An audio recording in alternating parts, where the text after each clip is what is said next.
Então aqui nós temos algumas questões especiais do delito em exame. Porque, por exemplo, lá no artigo 207 do Código de Processo Penal, há uma proibição de depoimento de determinadas pessoas, como, por exemplo, o padre, o psicólogo, as pessoas que, em razão da sua profissão, do seu ofício, têm dever de sigilo. Aquilo que eles ficaram sabendo em razão das suas atividades, eles não são obrigados a dizer em juízo. Mas se essas pessoas forem, e elas podem ir, se forem descompromissadas pela outra parte, se elas forem, elas terão que falar a verdade, elas não poderão calar a verdade caso elas prestem esse depoimento. Então, nós temos também aquela possibilidade de testemunhas que não são compromissadas, como, por exemplo, o pai, a mãe, o filho adotivo, a esposa, o cônjuge, que também não prestam um compromisso em razão da sua natureza, do seu vínculo com a pessoa. Nós temos aquela circunstância também de que nós não estaremos diante desse crime se quem está prestando o testemunho pudesse incriminar com ele. Como ninguém é obrigado a criar prova contra si, não há de se anotar essa modalidade do crime, em razão do mandamento geral de que ninguém é obrigado a cometer crime, ninguém é obrigado a produzir prova contra si mesmo.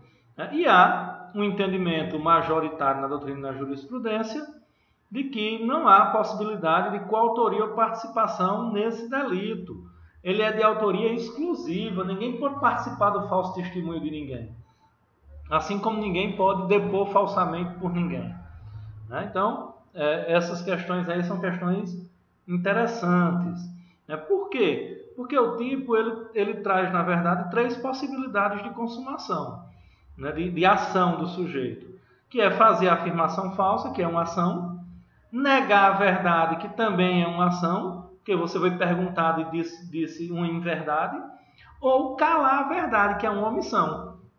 Então, com 3 condutas distintas, negar a verdade, fazer a afirmação falsa ou calar a verdade, o indivíduo terá cometido o delito, terá praticado a conduta típica, do sujeito.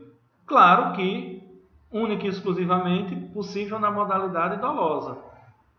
Se o sujeito tiver consciência da inverdade, da falsidade que está dizendo. E aí, o delito vai se consumar quando a inverdade é proferida ou quando ela é calada. E aí, terminou a audiência e a ata foi assinada com os depoimentos. Por quê? Porque até lá o sujeito pode se retratar. Até o final da audiência, diz: Excelência, eu gostaria de reformular uma questão que foi perguntada aí. Eu queria responder de novo, porque eu tinha esquecido de uma coisa. Então, até o momento do fim da audiência, se ele quiser mudar lá o seu depoimento, é permitido. E aí nós não teremos o falso testemunho. Daí que não há possibilidade de haver tentativa no falso testemunho. Agora, no falso cálculo, na falsa perícia, sim. Por quê? Porque a juntada do laudo é posteriori. Então, se o laudo pronto não foi juntado por circunstâncias alheias à vontade do intérprete, por alheio à vontade do perito, isso foi interceptado, isso foi descoberto, não foi juntado, aí houve uma tentativa. Mas o testemunho, não. Por quê? Porque a gente tem no testemunho a possibilidade da retratação, que está prevista lá no parágrafo 2º, e está também previsto lá no artigo 107 do Código Penal a retratação como hipótese de extinção da punibilidade. Então, quando o sujeito vai lá e se retrata antes da sentença, e ele se retrata exatamente no processo em que ele falou a inverdade, nós estaremos diante da hipótese de extinção da punibilidade por força do que determina o inciso 6º do artigo 107 do Código Penal. Se retratar até a sentença, a pena não será aplicada. E aí nós temos um delito subsequente que, na verdade, é a continuação desse, né, que é a corrupção ativa de testemunha, perito, contador, tradutor ou intérprete. Veja, lá o sujeito presta a testemunha falsa, ou faz o cálculo falso, ou assina o laudo pericial falso, de livre e espontânea vontade. O que é? Agora aqui, no 343, veja o que o legislador colocou. Dar, oferecer ou prometer dinheiro, ou qualquer outra vantagem a testemunha, perito, contador, tradutor ou intérprete, para fazer a afirmação falsa, negar ou calar a verdade em depoimento, perícia, cálculo, tradução ou interpretação. Pena, reclusão de 3 a 4 anos e multa. E aí, tal qual nós tínhamos lá no delito anterior, nós temos aqui também. As penas são aumentadas nas mesmas hipóteses. Veja só, parágrafo único. As penas aumentam de 1/6 a 1/3 se o crime é cometido com o fim de obter prova destinada a produzir efeito em processo penal ou em processo civil em que for parte entidade da administração pública direta ou indireta. Não são aquelas mesmas circunstâncias que a gente viu lá no delito anterior. Lá só tinha também o suborno, né? Que aqui não tem, porque o crime aqui já é em si de suborno. Aqui é o agente, veja. O crime aqui, não, quem pratica o crime aqui não é quem está dando o falso testemunho. O sujeito ativo aqui é outro. O sujeito ativo aqui é quem oferece a vantagem indevida, né? Nós temos aí a administração da justiça, né, como bem jurídico tutelado, também especialmente no que tange a regularidade da prova testemunhal e pericial. Né? E aqui nós temos como sujeito do crime qualquer pessoa. Lá só podia ser aqueles elencados no caput do artigo, né? Ou seja, a testemunha, o intérprete, o tradutor ou o perito. Aqui não. Aqui qualquer pessoa pode cometer esse crime. Porque qualquer pessoa pode oferecer, né? Qualquer pessoa pode dar, qualquer pessoa pode colocar à disposição, pode prometer dar vantagem devida a alguém para atuar com um falso testemunho, com uma falsa perícia, com um falso cálculo, com uma falsa tradução, né, no processo. Então, aqui, diferentemente do delito anterior, nós estamos diante de um crime comum. Aqui, qualquer pessoa pode cometer o tipo penal, que tem, evidentemente, como sujeito passivo o Estado. Né, e, secundariamente, eventualmente, a terceira pessoa que, porventura, venha a ser lesada. Né? E esse tipo, né, é um crime formal. Por quê? Porque ele se consuma no momento em que o sujeito dá, oferece ou promete a vantagem, o objeto material, independentemente da aceitação. Independentemente do perito aceitar e falsear a verdade. É irrelevante. Basta que haja a conduta típica descrita no artigo, para que o crime esteja consumado. Daí, ele está dentro da classificação daquele que nós chamamos de crimes formais. Né? Porque, como a conduta do agente de prometer, de oferecer, pode se dar na modalidade escrita, é possível também que ela se perfaça na modalidade tentada. Né? É possível que esse crime também seja anotado na modalidade tentada. O 344 vai falar na coação no curso do processo, que é um tipo bem específico também. Vamos lá. usar de violência ou grave ameaça. Está aqui. Sem essa conduta, nós não estaremos diante desse tipo. Podemos até estar diante de qualquer outro tipo penal. Mas diante desse, eu preciso especificamente da violência e eu preciso especificamente da grave ameaça. Se eu não tiver uma dessas duas condutas, porque veja, é ou, não é e. Se eu não tiver nenhuma dessas duas condutas, eu não vou estar diante do tipo, desse tipo. Mas ainda mais, é com o fim, tem um dolo especial. Usar de violência ou grave ameaça com o fim de favorecer interesse próprio ou alheio. Contra quem? Autoridade, parte ou qualquer outra pessoa que funciona ou é chamada a intervir em processo judicial, policial ou administrativo ou em juízo arbitral. Pena, reclusão de 1 a 4 anos e multa, além da pena correspondente à violência. Então, o que é que eu tenho aqui? No preceito secundário do tipo, o indicativo de um concurso de crimes. Além do delito do artigo 344, se o sujeito praticou efetivamente a violência, ele responderá também por ela em concurso. Nós teremos 2 crimes sendo capitulados e processados. Então aqui nós temos efetivamente um tipo que exige a ocorrência da violência. Por quê? Porque como o bem jurídico é o geral, é o bom andamento da atividade jurisdicional, dos processos, aqui também se protege a incolumidade física e a liberdade psíquica dos participantes desses procedimentos. Você imagine aí que o tipo diz qualquer pessoa que seja chamada a atuar ou participar. Testemunha, por exemplo. Testemunha que está no processo se ela for ameaçada de morte, ou se ela sofreu violência, sofreu um atentado.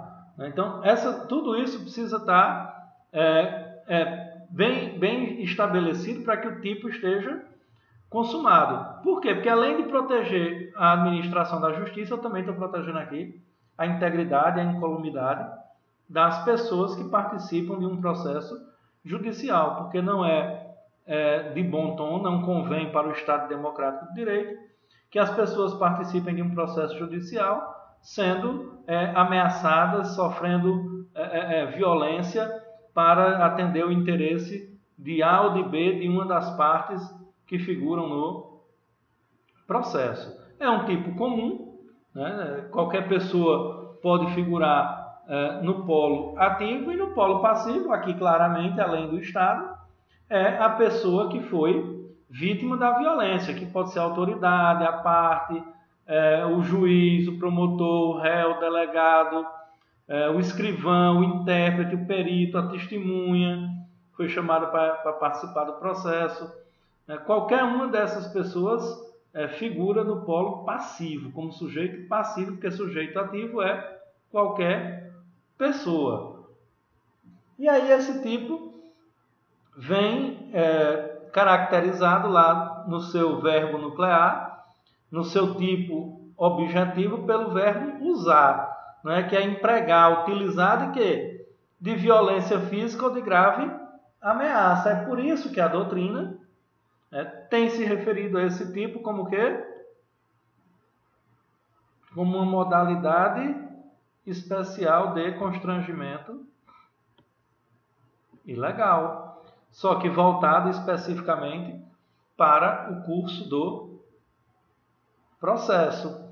O constrangimento ilegal é no âmbito geral e a violência arbitrária,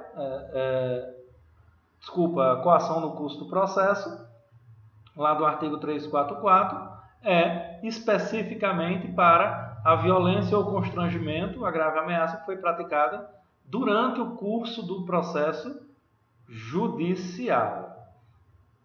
né? Então aí nós temos um tipo que exige a modalidade dolosa, não se perfaz a título exclusivo de culpa, né? E ele tem o dolo específico, né? Que a finalidade do agente seja a satisfação de interesse próprio ou interesse alheio. Né? Com o mero emprego da violência ou da grave ameaça, o crime já está consumado, independentemente de se o sujeito vai atingir o fim de mudar a postura, a ação do agente no processo, em razão dessa violência, dessa grave ameaça. Trata-se, portanto, de crime formal. Né? E aqui, como as condutas são as condutas do crime se não fossem no curso do processo, elas estariam lá capituladas nos tipos de lesão corporal e de ameaça, como lá nessas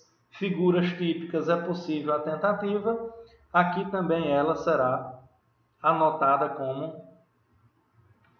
possível. E o tipo seguinte, né, o exercício arbitrário das próprias razões, é um tipo também que está dentro do campo daquilo que nós falamos de tipificação simbólica. Né, que o espírito geral do direito penal moderno tem que atender. Que ele diz, fazer justiça pelas próprias mãos para satisfazer pretensão, e aqui, ó, embora legítima, aqui não está a chave, salvo quando a lei permite pena, detenção de 15 dias a um mês ou multa, além da pena correspondente à violência. Então, o que é que a gente precisa ter em mente aí? Precisamos ter em mente que esse tipo penal é um tipo penal que claramente existe para deixar um recado muito claro às pessoas. O recado de que na modernidade, né, após o medievo, o obscurantismo dos absolutismos e a ideia lá dos primeiros momentos da história da humanidade, onde prevalecia a lei do mais forte, hoje ninguém pode fazer justiça com as próprias mãos. Diante de qualquer tipo de sentimento de injustiça, tem que se procurar o Poder Judiciário. Ainda que sua demanda seja legítima. Mas não cabe a ninguém praticar o exercício da justiça. E aí, o que é que diz? Salvo quando a lei autoriza. É naqueles casos de legítima defesa, estado de necessidade, estrito cumprimento do dever legal, etc. Afora isso, ninguém pode buscar a satisfação de um crédito, por exemplo, de maneira violenta, ainda que seja devido mesmo. Estou dizendo que não é devido, não. O crédito é devido. Aí vai lá na casa do cara com 2 capangas, arromba a porta e leva... Aí não pode. Aí você cometeu aí o exercício arbitrário das próprias razões. Além de outros crimes que eventualmente tenham sido praticados. Então, o bem jurídico tutelado é justamente essa ideia de que ninguém pode fazer justiça com as próprias mãos, que o Poder Judiciário existe justamente como o Estado juiz, o terceiro não interessado na solução do caso, ou seja, o terceiro que não é parte, por isso ele é imparcial e que vai decidir de acordo com a determinação da lei, que é produto da consciência coletiva. Essa é a ideia do tipo. E ele traz uma cláusula especial de processabilidade, que está no parágrafo único, que diz: se não há emprego de violência, somente se procede mediante queixa.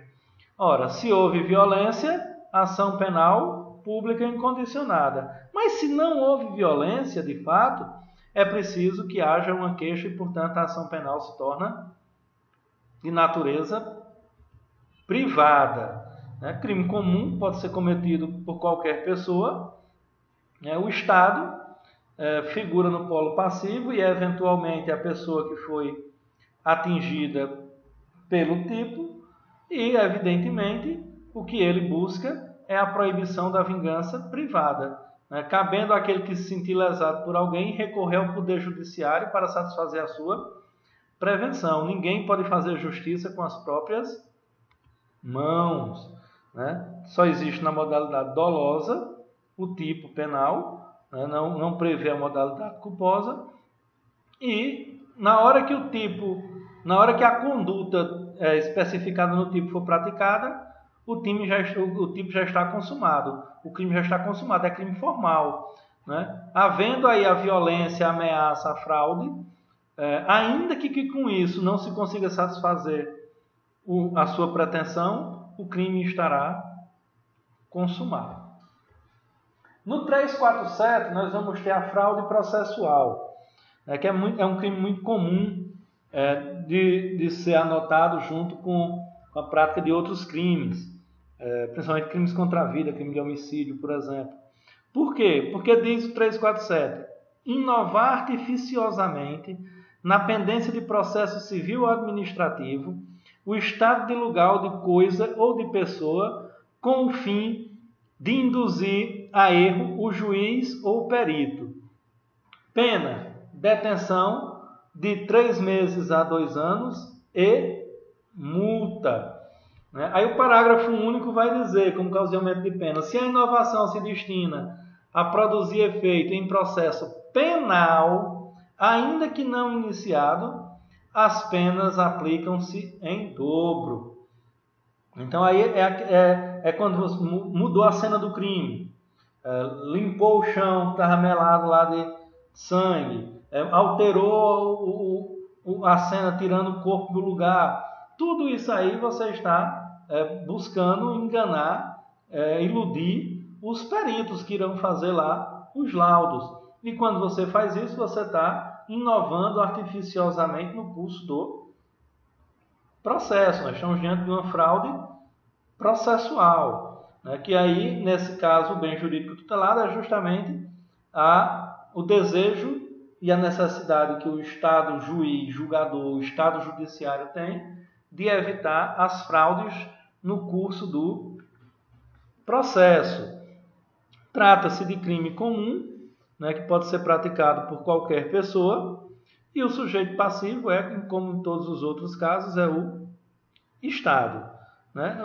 A conduta típica é inovar artificialmente, que vai ter como significado modificar ou adulterar a cena do crime, a cena do fato de dano que ocorreu. Então, quem adultera a cena, quem altera o estado de lugar das coisas antes de que o Estado, através dos peritos, analise a situação, comete o delito que também é tratado na nossa doutrina como estelionato processual. E, claro, é um tipo penal que só existe na modalidade dolosa, porque, além do sujeito não poder cometê-lo por negligência, imprudência ou imperícia, se exige também, como elemento subjetivo, a finalidade de induzir em erro o juiz ou perito. A mudança de estado de coisas, de pessoa, de lugar, a adulteração, tem que ser com esse fim específico, que aí vai estar consumado com a efetiva inovação, independentemente de se o juiz ou o perito vão cair nessa inovação. Eles podem perceber isso e isso não ter efeito prático, mas o crime já estará consumado. Por quê? Porque trata-se de um crime formal. E aí, para concluirmos, nós temos o delito do artigo 355, que é o patrocínio infiel, simultâneo ou tergiversação. Vamos lá primeiro para o CAP. Trair na qualidade de advogado ou procurador o dever profissional, prejudicando interesse cujo patrocínio em juízo lhe é confiado. Pena, detenção de 6 meses a 3 anos e multa. Aí vamos ver logo o parágrafo 1 para a gente ir para as condutas. Incorre na pena deste artigo o advogado ou procurador judicial que defende na mesma causa, simultânea ou sucessivamente, partes contrárias. Então, o que é que nós temos aí? Nós temos 3 condutas. A conduta lá do caput, do 355, diz respeito ao dever profissional lato sensu do advogado. A advocacia é uma relação de confiança. Então, quando alguém contrata um advogado, contrata acreditando que ele vai defender os seus interesses.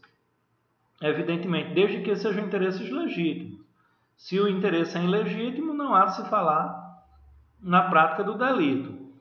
Mas imagine o advogado que, por negligência, deixa de recorrer de uma ação que ele podia e devia recorrer, deixa de juntar um documento que ele podia e devia juntar, perde prazo, não apresenta a defesa, não produz uma tese. Então, advogado relapso, negligente, incompetente ali, que está traindo o dever de defender. Não é? Quem contrata acreditando que vai ser defendido. Então, aí, na primeira conduta, na conduta do caput, o crime se consuma com o ato de enganar o cliente, no patrocínio da causa, né? Não defendendo os seus interesses, os interesses do cliente. E aí, nós temos vários casos dessa natureza. Lá no parágrafo 1º, nós temos duas condutas distintas. Nós temos o patrocínio simultâneo, que é quando o advogado ou procurador judicial defende na mesma causa e ao mesmo tempo. Ele está dos dois lados. Os interesses da parte contrária. Ele está defendendo aqui e está defendendo lá. Ainda que não seja diretamente, e em regra não é.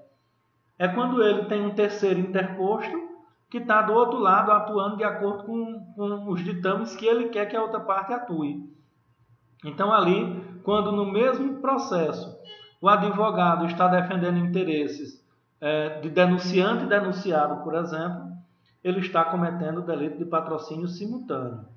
E a tergiversação ocorre quando o advogado ou o procurador defende no mesmo processo, na mesma causa, os interesses das partes contrárias, mas sucessivamente. Imagine que o cliente rompeu o contrato com o advogado, disse que não queria mais que ele defendesse, e aí ele, ao sair da causa, foi defender a parte contrária. Veja, lá no primeiro caso é simultaneamente, é no mesmo momento. Aqui nesse segundo caso é sucessivamente. É o que nós chamamos de tergiversação. Aí nós vamos ter, nesse caso aí, duas situações distintas, para analisar. O sujeito do crime aqui também trata-se de um crime próprio. Só pode ser o advogado ou o procurador judicial. Não é qualquer pessoa. E o sujeito passivo é o Estado e eventualmente, a pessoa prejudicada. E quando é que se consuma esse tipo?